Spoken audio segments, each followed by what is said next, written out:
everybody, this is Christina. I don't know how to view my comments while I'm streaming live, but I don't know if my story is still on my YouTube, but this is my recovery story, and I've gained a lot of weight. I've been clean, going to drug classes and doing what I gotta do, but I have a paper I'm going to read to y'all. It's called Staying Motivated in Your Recovery. It says, when people first become sober, they tend to be highly motivated. Their new life is exciting and the world appears full of possibilities. As time passes, the newest of recovery fades away, even when the sober life is so much more rewarding than the life of the addicted. The individual can become to take things for granted. Even their motivation to stay sober begins to wane, and the risk of relapse increases. This is the way one of the biggest challenges in recovery from addiction is to stay motivated. Motivated defines. In simple terms, motivation can be described as the driving force behind action. It is possible for two types of motivation. If people do these because they feel like it is good or right, then this would be referred as an introvert motivation. When people do things because of internal pleasure or influence, this is referred as an external motivation. The usual motivation for why people turn to substance abuse is an enable to cope with life. They will have been relying on an active coping strategies, like coping skills that doesn't work for them. If the individual just gives up alcohol or drugs without making any other changes, then they will just be back where they started. So the best thing to do once you start becoming sober and in your recovery, the first thing to do is, try to make small goals, like stay clean for 6 months, or go back to school, or whatever you want to do to stay motivated. Try to make goals for yourself. Small goals at first, and then big goals. Usual motivation for why people turn to substance abuse. Oh, I done read that. For the reason people lose motivation in long-term recovery. There are many possible reasons for why people lose motivations after they have been sober for a few months or years. These are some of the most ones that people give up on their recovery. Memory can, for people who are recovering from addiction, this is because the memory of how painful things were in addiction can disintegrate after time.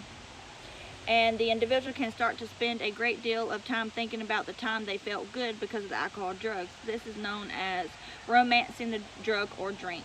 And it can cause people to lose their motivation to stay sober. I don't remember no good times when I was addicted to drugs. And I wasn't just addicted to one drug, I was addicted to all drugs. But my drug of choice was opiates and marijuana. I've tried them all, but I finally got sick and tired of being sick and tired of being sick and tired. I was homeless, I was stripping, I was stealing to take care of my habits. I was going in and out of jail, I was going to prison. I got caught with crack cocaine, not even much, maybe $5 worth of crack cocaine, and got 3 years of probation. And I moved up here to where I live now. I had to change my people, places, and things, and that's the most thing that people need to do in their recovery. You need to change your people, places, and things. You need to be into a positive environment. You need to go in a positive environment, try to help your community, or go to church, or in NA or AA, whatever you choose to do. But you need to stay motivated and try to do things for people, because that's what helps you through your recovery. And that's what I'm doing. If y'all seen on my videos that I'm doing Celebrate Recovery, not Celebrate Recovery, I was in Celebrate Recovery, now I'm doing other drug classes through court.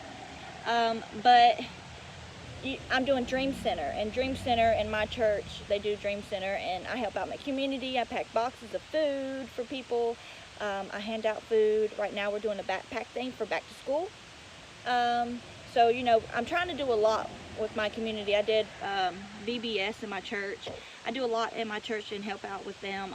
I help out in the cafeteria. You know, I try to do things to keep myself motivated. I have goals for myself.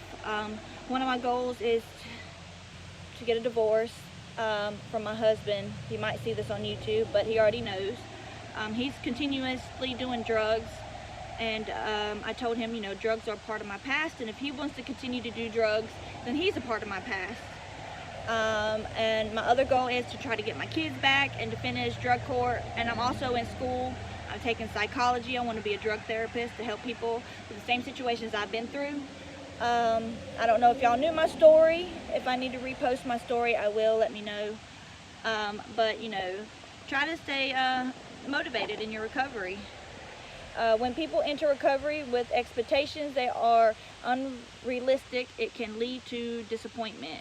So if you go into recovery saying, oh, this is going to happen and this is going to happen, and don't happen fast enough and it don't happen when you want it, they get disappointed and discouraged and end up relapsing because it's not happening fast enough. You did not become an addict overnight, so it's not going to get better overnight. The individual did not make a mess of their life overnight, like I just said, so they will not be able to repair the damage overnight either. By giving up alcohol or drugs, they will be taking a significant step towards a better life, but there will be more work that needs to be done. So just because you gave up the drugs and you gave up the alcohol, whatever you were addicted to, it's not that was just the first step. There's more steps to staying in recovery. You know, it's a job to stay sober and to keep your mind clear. That's why you need to go to classes and try to keep your mind focused and do things for your community and go to AA or NA, because you're always going to be an addict in your mind. You know, that stinking thinking always comes back, like, oh, I've been clean for 6 months, maybe I can use one time, or oh, I've been clean for 2 years, maybe I can use this one time. You know, that's that stinking thinking, and you know, don't let that stinking thinking get to you. Those individuals who were highly in early recovery can run out of steam, like highly motivated in their recovery. They can always run out of steam. This is a practical likely to happen if the individual went through a period of pink cloud syndrome. The pink cloud syndrome is, oh, you did good for a while, then oh, maybe I could do it, you know, that, and you get on that yellow cloud, that pink cloud, and sometimes you fall through because you think you can do it. Oh, I got this, I did it, you know, all this and this, and you know, then eventually you fall off that pink cloud because you know. This occurs when people become a high on life in recovery, that they lose touch with reality. Staying sober becomes easy, and the individual begins to take their sobriety for granted. When the pink cloud ends, people can come back to earth with a bang. They can become disillusional with life in recovery. So you're like, oh yeah, I did good, I could do good, I don't have to do this no more, I don't have to go to classes, and I can do it on my own, and then bam, there you go again. Some people just lose their way in recovery. They can caught up in their life, and they forget to keep on doing the things that is helpful, helping them to build a successful recovery. How to stay motivated in a long-term recovery. Staying motivated in a long-term sobriety takes effort. These are some of the most successful strategies in recovery. Helping other people in recovery is one of the most effective way to stay motivated. Like helping people that's trying to recover, or like going to an NA class and becoming a sponsor or something like that.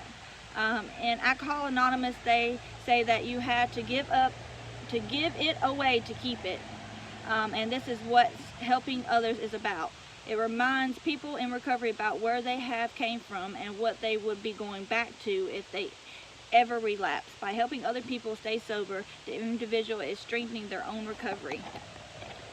You can also staying involved in the addiction recovery community can also keep people motivated. The individual may decide to join a recovery fellowship or become involved with an online community. There are now plenty of resources that can help people turn to, sorry, I'm reading this wrong.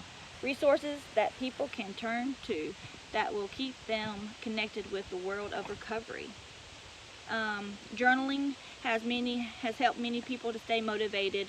Get a journal, write every day, you know, today this and this happened, or today, you know, tomorrow I'm going to do this. Just journal. I do a journal. I'm writing a book about my life, but right now I'm going to do what they call it, a book about my life. I'm getting a brain fart. But I'm also writing another book. It's The Secret Life of Novaline. It's going to be a little bit about my life in it, but the girl's name is Novaline and it's not mine, so you know. Some rehabs offer booster sessions, and these can be a great resources for clients who wish to revent their motivations. Maintaining a recovery blog can help people stay motivated and long-term sober. It is also a chance for people to help others and build up a network of online recovery friends. By regularly posting about their experience in recovery, the individual is encouraging to reflect on their progress and think about if it can be a type of journal. If people do not like writing, they can have a auto blog. So that's what I'm doing. This blog right here is to help people in recovery and let people know what I'm going through in my recovery and how I'm doing in my recovery, and letting them know, you know, it takes time. It's not going to happen overnight, and I'm still working on some things. Some people who use a recovery program such as the 12 steps find that this help keeps them motivated. The work of the steps is never finished, and having a program that has already worked for many people may mean that the individual is less likely to lose their way. So go somewhere like AA or NA and do the 12 steps. And 12 steps, like they said, never ends. Your recovery never ends. You're always going to be in recovery. You're always going to have to fight the battle of being sober. Finding a spiritual path as recovery can help the individual maintain their motivation to stay sober. That's what I do. I help out my community, I help out my church. I go to church every Sunday. This could include meditation training such as mindfulness or body and mind. You don't have to go to church if you don't believe in church. You can do yoga. You can do, you know, something sitting there and relaxing with like one of them tapes to help you relax your mind. Some individuals have experiences of recovery that are too low. Expectations, sorry. I am all not here today. Expectations of recovery that are too low. This means that they are preparing to settle for less than what is actually possible. It is important that people have goals in their sobriety and that they work towards achieving them. So that's exactly what I said. You know, set goals. First, set small goals. Don't set something that you're not going to be able to achieve. You know, like, at first, set a 2-day goal or a 6-month goal, and then after you achieve that 6-month goal, do for a year or 2 years. You know, something that you want to try to achieve. But I hope this is helpful. If y'all want me to put my story on here, I will. Just let me know. Like, comment, and share, and subscribe. Hit that notification button. And I will be back on here to talk to y'all later. Bye.